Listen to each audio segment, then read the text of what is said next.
Als er zuerst gesagt hat, er will dieses 220 Kilometer Rennen machen, habe ich gedacht, da muss man ja sehr verrückt sein. Jetzt ist der Lauf schon schwierig genug als der längste Skilanglauf der Welt. Hallo, hier ist Carsten Unger von Nördlich des Polarkreises. Ich werde von der Marsbräu in Bamberg gesponsert und ich nehme hier oben in Jokkmokk am längsten Skirennen der Welt teil. Ich war schon immer sportlich und ich habe immer die sportliche Herausforderung gesucht. Und Freunde von mir, die haben hier mal teilgenommen, haben gesagt, das ist so ein tolles Rennen, das musst du unbedingt machen. Und nachdem ich lange mit mir gerungen habe, habe ich mich dann angemeldet, auch ein bisschen, um mich selbst zu finden dabei und zu sehen, was ich denn so tatsächlich leisten kann. Also ich bin seit 1.12. in Schweden. Und speziell dann hier oben ist es natürlich so, dass wenn man hier fährt, muss man immer links und rechts schauen, dass man nicht von einem Rentier überrannt wird oder von einem Elch. Ich habe dann auch nachts trainiert, habe dann einige Schneehasen gesehen. Also es ist schon sehr, sehr spektakulär hier mit der Natur. Ich bin schon mit dem Fahrrad über die Alpen gefahren. Und ich habe schon, ich weiß es nicht, 10, 15 Langlaufrennen gemacht, auch Nachtrennen, um das mal auszuprobieren, bei minus 25 Grad in Polen. Bin tatsächlich, also eigentlich die größten Rennen, die es so gibt als Langlaufrennen in Italien, in Norwegen, in Schweden, die bin ich alle schon gefahren.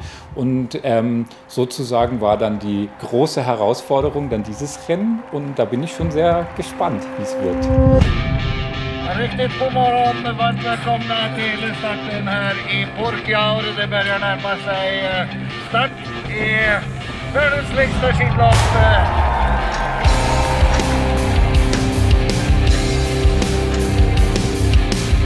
Als es dann angefangen hat, war ich vielleicht aufgeregter als er.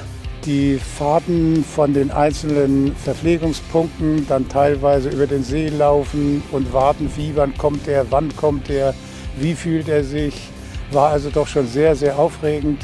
Und ich glaube, es hat mich mindestens so viel Nerven gekostet wie ihn, bloß war es für mich natürlich nicht so anstrengend.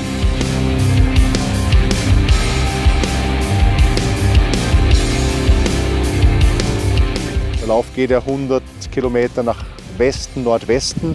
Dann kommt man zu einem Wendepunkt und da geht es 120 Kilometer in die Gegenrichtung zurück. In der Praxis haben unsere Teilnehmerinnen und Teilnehmer 100 Kilometer Gegenwind die ersten Stunden des Rennens zu bewältigen gehabt, bevor sie je nach Laufzeit 6 bis 15 Stunden dann am Rückweg Rückenwind gehabt haben. Aber wirklich kräftiger Wind, teilweise an der Grenze zu Sturmböen. Das war wohl die größte Herausforderung des heurigen Laufes.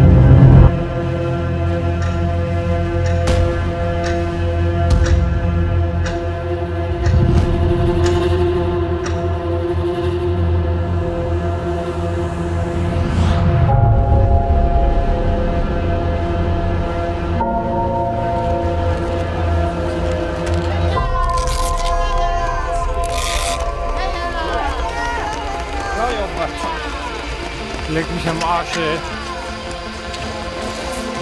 Ich bin nur 3-mal hingefallen.